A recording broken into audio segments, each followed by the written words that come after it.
Before I got this car, even during the initial video walk around that my buddy and the seller gave to me, I noticed that the latch did not function properly.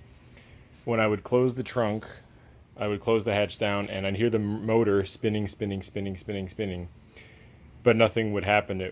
The hatch is supposed to get pulled down by the motor, and that was not happening, although the motor was spinning. So originally I thought must be a bad plastic gear. I Googled it, and there's a lot of talk about the gears being bad on these. But as it turns out, I took this apart, especially these 3 bolts here and the third one in here. I took those out. This cover comes off and you can clearly see the gear in there. And my gear looks fine. In fact, it's nicely greased. I wouldn't be surprised if somebody recently worked on it in the last few years. However, it still didn't pull down, of course, even with the plastic gear looking okay, the motor working, this worm gear looking okay, still wasn't pulling down. So what I did instead was I disabled the motor by unplugging it so it doesn't run forever.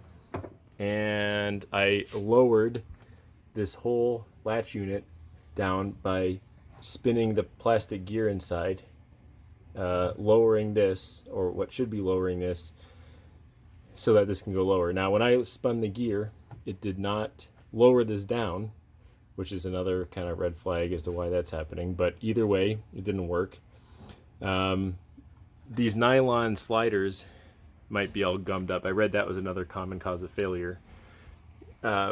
They looked okay when I took them out. They weren't really greasy or slippery, but they looked okay.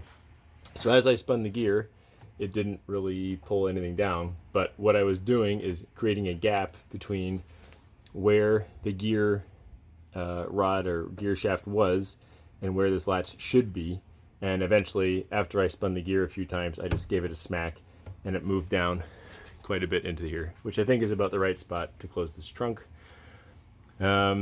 If your gear is stripped or you can't reach in there with the screwdriver and spin the gear, instead you can take off this, and that third bolt that's in here. You need a long extension with an 11-meter socket on the end. Take off this black cover and you'll have much easier access to the gear then, and you can spin the gear down. And then afterwards lower this down if it's not lowered. So I think this is pretty close. I'm making sure that this, and this bolt are at least in there, kind of tight.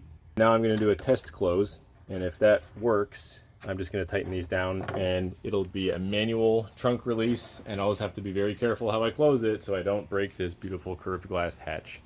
So let's give it a try.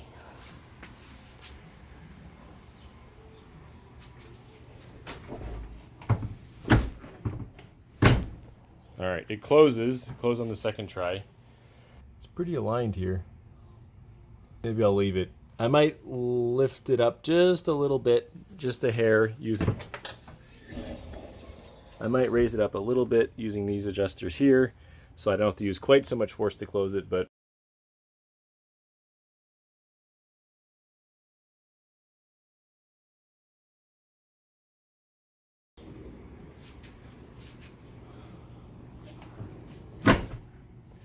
ooh, that feels pretty good. It's a little high, I think.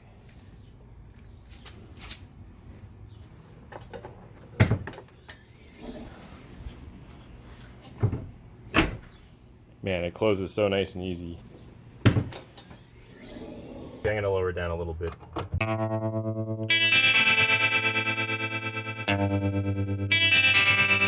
Now, I figured out, I think 92 and maybe 91s have different latch assemblies than earlier Camaros. So make sure if you're ordering parts for your 91 or 92 that you check that it's the right one. All right, let's see.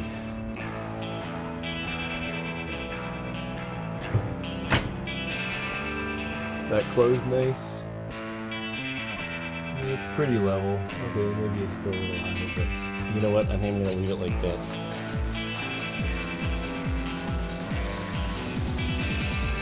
Hopefully it's a good seal. Very nice. Since I did not film the disassembly, I didn't film the disassembly, so I will instead film the reassembly.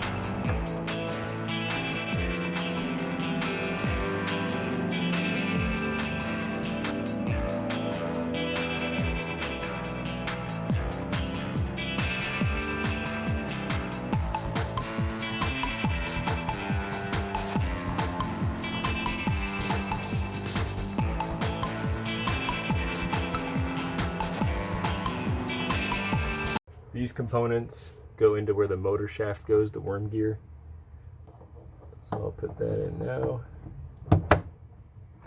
And this guy goes on the edge right before you put on the motor. This guy goes on the edge. This, of course, I don't need the motor, so it's not a huge deal for me, having disabled it. And then lastly, the motor goes in here. Again, I'll put it in, but there's not really any point since I'm not using the motor. And then once that motor's in, you can tighten it down with the 2 screws here, here, and here. Just small little screws, kind of useless, but there it goes. And then the cover here will attach on the back. My screws were missing, so I found some screws. These holes should line up here, and here is another one. And then there's the big fat ones that go here. They attach into this hole here. And of course there's another one on the other side here. And that's it. It comes apart pretty easily. It's almost like GM wanted this to be serviceable. If you have a Camaro earlier than 91, you can easily get parts, maybe even 91s, but earlier than 92 for sure. You can easily get parts. In fact, they sell the whole assembly. This plastic, the equivalent of this plastic assembly down here is for sale on Dorman, and it's probably some other outlets as well. But I've got a 92, which apparently is a little special, so for now it'll just be manual. Next, I tackled the headliner. It's a little better at least than it was. It was sagging and held on by a meter stick. Don't mind this this A-pillar cover here. I'm going to fix that. I think a clip's broken or I haven't gotten aligned right, but I did notice earlier in the previous video that the seat belt holder that looks like this one on this side broke off on the other side. So rather than take apart the seat belt and pull it out to glue it back together, I think I'm just gonna hold the seat belt loose with a chip clip from the kitchen, and I'll just glue these 2 pieces together here or somewhere. I'll put a floor mat down so to protect the interior, but I'll just glue them together here. That way I don't have to disconnect the whole seat belt. Saves me a bit of time. All right, I got the seat protected with some old pants that I used for rags. And here's the piece that broke off.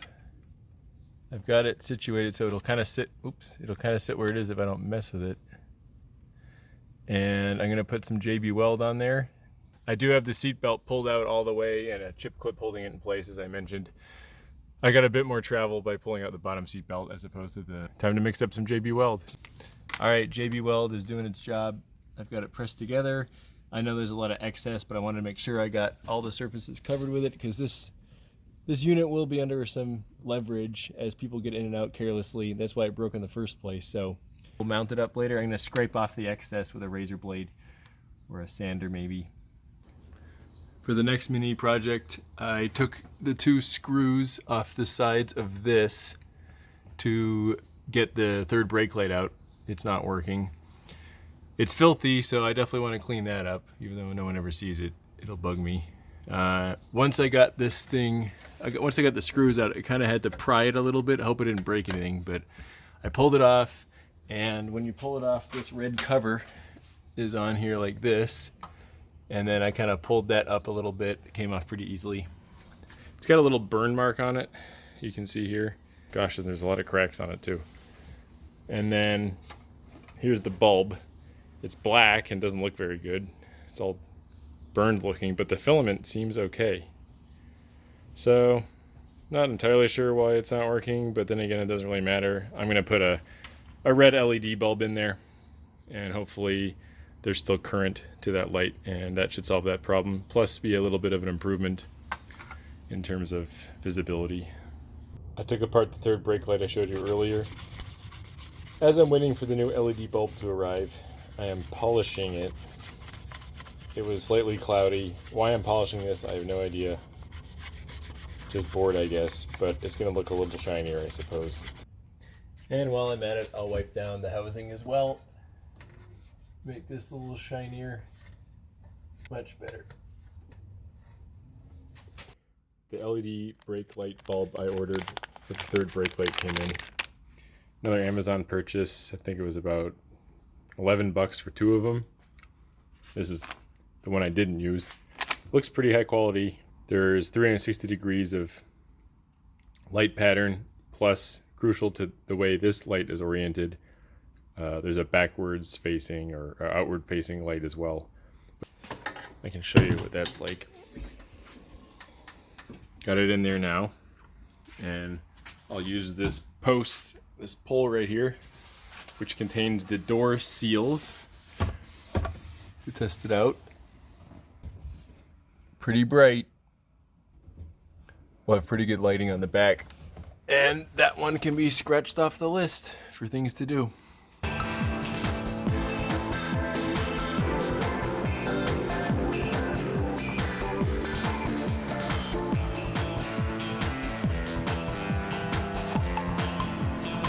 To put the housing back on, I just lined up some tabs on the back here, stuck them in first, and then with this back end hanging down, popped it up with a click, and it popped right in. So now I just have to put on 2 screws, one on each side, which are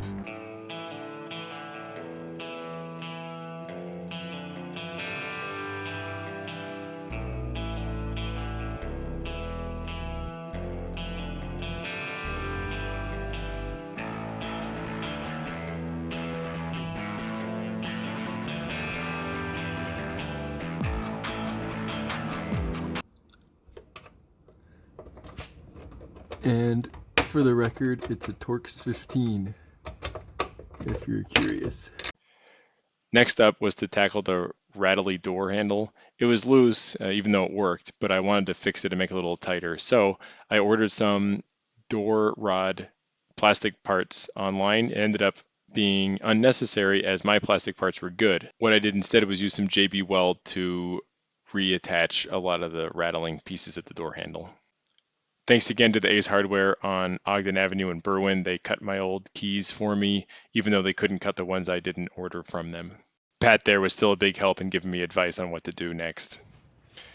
Now what you're seeing is me trying to get my steering wheel off. As you remember, the rim was loose and floppy, and the condition wasn't even that great anyway. So I really wanted to get the old wheel off, replace it with a similar, better condition one. However, the airbag bolts on one side were stripped. They were Torx. They were stripped. I couldn't get them off, so I ended up grinding off 1 or 2 of the bolts to get it out. And here's footage of that.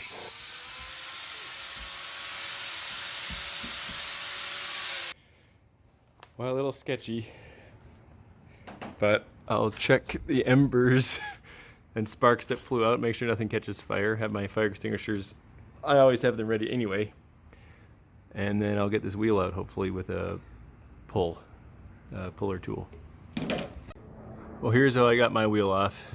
Like I said, I took off the 430 size Torx bolts, and then there's a 13/16 nut that goes right here. I got that off, and I didn't have a proper steering wheel pulling tool. Most auto shops around you, like AutoZone, Pep Boys, CarQuest, they will likely have a loaner one that you could borrow. I didn't feel like going over there, so I used one of my puller tools, wrapped some chains around it, stuck a bolt and some washers and a nut in there, and pulled it out that way. I got close, still wouldn't come off, so I whacked it a couple times with a hammer, alternating sides, left side, right side, bottom, top, and it popped off. And here we go, got it off, and now to put the new one on. All right, hopefully I kept my wheel straight-ish when I took it off. That looks pretty straight.